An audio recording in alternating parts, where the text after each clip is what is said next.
बिहार में एक बार फिर सरकारी बंगले पर संग्राम छिड़ा है। राबड़ी आवास पर उठे सवालों का जवाब देते हुए आरजेडी ने भवन निर्माण विभाग को पत्र लिखकर सत्ता पक्ष के नेताओं के बंगले को लेकर भी सवाल उठाए हैं। देखिए ये रिपोर्ट। बंगले पर फिर शुरू हुआ संग्राम। पहले राबड़ी आवास पर बवाल, आरजेडी ने उठाया सत्ता पक्ष के नेताओं के आवास पर सवाल।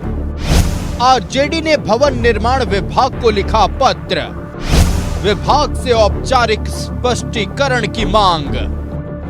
बिहार में एक बार फिर सरकारी बंगले पर सियासी संग्राम शुरू हो गया है। 10 सर्कुलर रोड स्थित राबड़ी आवास को लेकर उठे सवालों पर आरजेडी ने जोरदार पलटवार किया है। भवन निर्माण विभाग को पत्र लिखकर आरजेडी ने पूछा है, जिन बंगलों को खाली कराने की बात की जा रही है, उन बंगलों में जेडीयू के 2 सांसद और एक पूर्व मुख्यमंत्री किस नियम के तहत रह रहे हैं? ये बंगले देवेश चंद्र ठाकुर, संजय झा और पूर्व सीएम जीतन राम मांझी के हैं।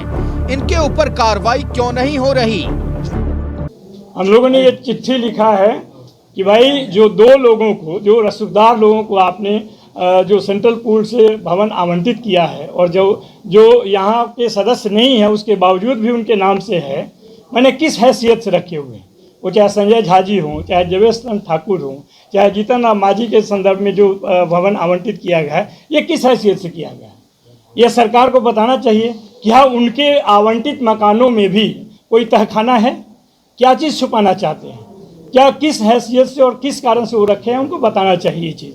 पहले आपके अपने अंतर्गत इतने दोष हैं जो कि आप संभाल नहीं पा रहे हैं। आप सामने वाले विपक्ष को, जो कि पूरे बिहार के जनता का नेतृत्व कर रहे हैं, उनके सवालों को उठा रहे हैं। 1 करोड़ 90 लाख वोट जिनके साथ हैं, उनको आप बदनाम करने को। भवन निर्माण विभाग के उस लेटर को लिखते हुए आरजेडी ने यह सवाल किया है कि देवेश चंद्र ठाकुर, संजय झा ने अब तक आवास खाली क्यों नहीं किया। इस पर उन्होंने भवन निर्माण विभाग से स्पष्टीकरण मांगा है। लेकिन गया से सांसद बने जीतन राम मांझी का भी ये 12 एम स्टैंड रोड आवास है और इस पर भी सवाल उठ रहे हैं कि आखिर जीतन राम मांझी भी अपना आवास कब खाली करें। इधर आरजेडी के आरोपों पर जवाब देते हुए सीतामढ़ी से जेडीयू के सांसद देवेश चंद्र ठाकुर ने कहा है कि नियम के तहत बंगला आप अपने नाम से अलॉट करवा सकते हैं, बशर्ते आपको बंगले का किराया और स्टाफ का खर्च वहन करना पड़ता है। माननीय संजय झा जी का मकान जिसमें वो रह रहे हैं, जहां तक मुझे ख्याल है वो मकान हमारे किसी दूसरे जदयू के विधान पार्षद को अलॉटेड है, जिन्होंने उनको रहने के लिए दिया है। उसके बारे में कोई किसी भी तरह की अनियमितता नहीं है, कोई इलीगल अवैध रूप से वो नहीं रह रहे हैं। नंबर 1।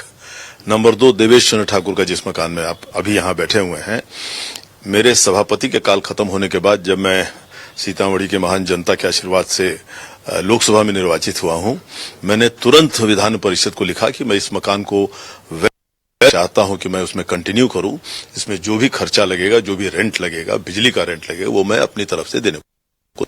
विधान परिषद ने उसे स्वीकार फिक्स किया, बिजली का बिल फिक्स किया और वो सारे में पेमेंट्स रेगुलर जा रहे हैं, कुछ भी बाकी नहीं है और कुछ बाकी मैं तैयार हूं।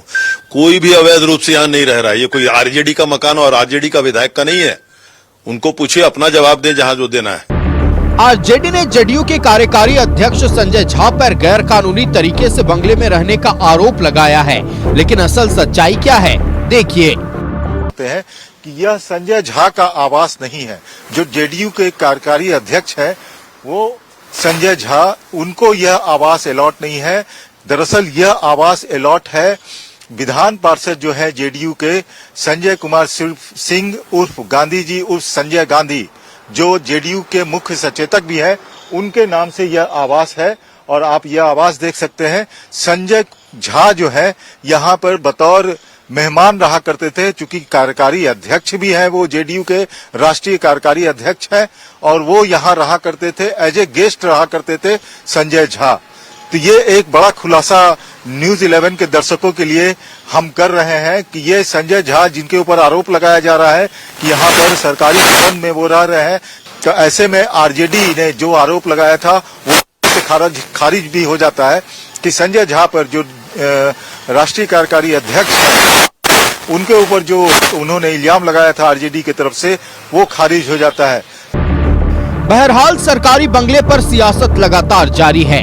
अब सवाल सिर्फ बंगले पर नहीं, राजनीतिक मंशा पर भी उठने लगे हैं। देखना है कि विपक्ष की ओर से उठाए गए सवालों और लगाए गए आरोपों पर सरकार क्या कदम उठाती है। न्यूज़ 11 भारत के लिए पटना से संवाददाता अस्मित के साथ स्टेट हेड नीलकमल की रिपोर्ट।